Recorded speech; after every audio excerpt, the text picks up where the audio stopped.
Jesus, I created my free community to grow to 900 members through paid ads. I'm getting 50-cent leads. That's awesome. Congratulations. I did a workshop today. 20 people joined and no one bought. Okay, fine. Should I still do workshops or change the model of converting people from free to pay? Okay, so you have a conversion problem. That's all. It's not like, it's like saying workshops don't work. Workshops work. Like webinars work. Pitches work. They work. You just don't know how to make them work, which is a much easier problem to solve rather than saying they don't work. What should I do in other than that? So what you have to figure out is either, like, fundamentally, there's gonna be one of two problems. And I'll say the more likely one is that you have a product market fit issue, which is that people don't want to buy what you're selling. Now, if people showed up and they opted in, then you have some reasonable amount of people who were interested. Now, 20 out of 900 is not that good. So you'd want to have that be significantly higher. If you're getting, so you spent $450, right?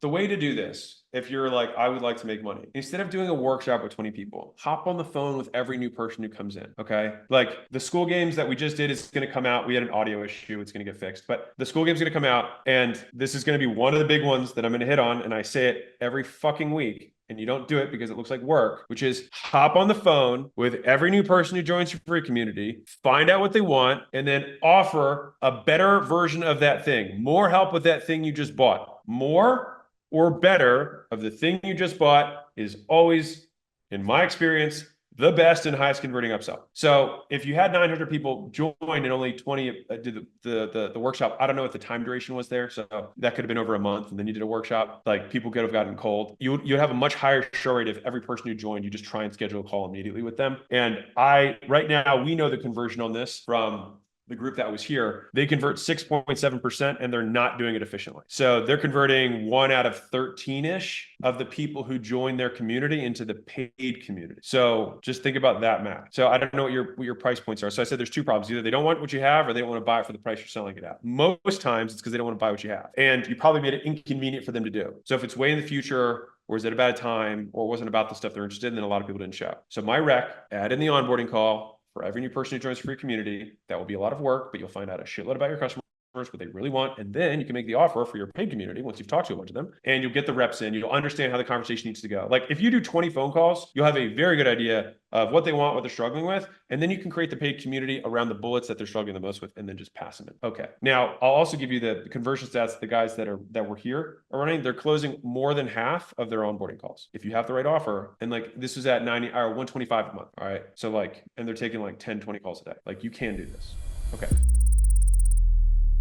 Karsten, I'm wondering what balance I should have between creating content for my socials channels and creating content for my free community. Okay. Also, I'm giving away all the secrets in my free community. Fine. Other than my one-on-one time and just a smaller version of my free community, what else should be in the paid community? Okay. This is a great question. So thank you, Karsten. So big picture, you want your variety to be in your content. So a lot of the top of funnel stuff goes out. And then I would rather you be incredibly laser targeted on the very narrow problem that you want to solve in a good way inside of your community. So if you've got content, free community, and then paid community, the content drives the lead magnet, which is the free community. You don't need to do a lot here. Like I'm talking like one piece of content a week that's a little bit longer form that's valuable, curation of the community so people can add value to one another, add the onboarding call, and a weekly Q&A. That's it. Boom. That's all you got to do. You don't even have to have any training there. If you want, you can have a one-time quick start, something like that, which we've talked about in the past. It's one of the 4 conversion mechanisms. You can put a little VSL, which is a video sales letter, or a 5-part webinar that you break into 5 chunks, make that the only thing that they can watch.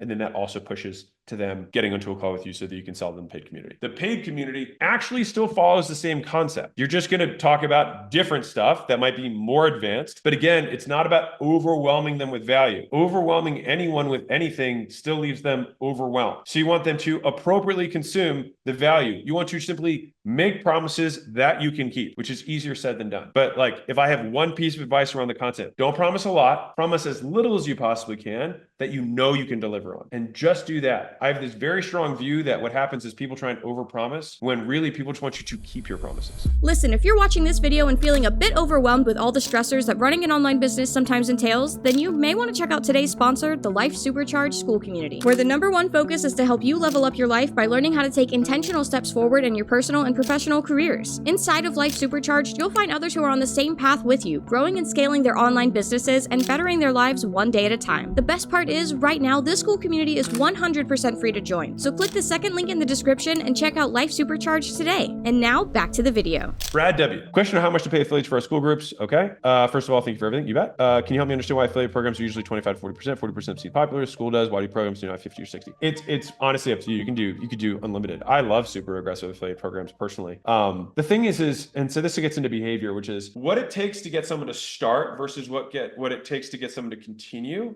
advertising on your behalf are not necessarily the same thing. And so it's very expensive for a business to give away 60% of revenue for a service if you have any kind of cost associated with the delivery. Now, software, for example, or a community where there's really no one-on-one or even one-to-many interactions is something that's similar to software where you could very well give half away. But it's just normally that if that's going to be your entire channel, that's fine. You just have to factor all of your numbers off of 50% of revenue and then base it that way. So if you want to run like 50% margins, you really need to run like 75+% net margins in order to actually get to 50 after you cut the top in half.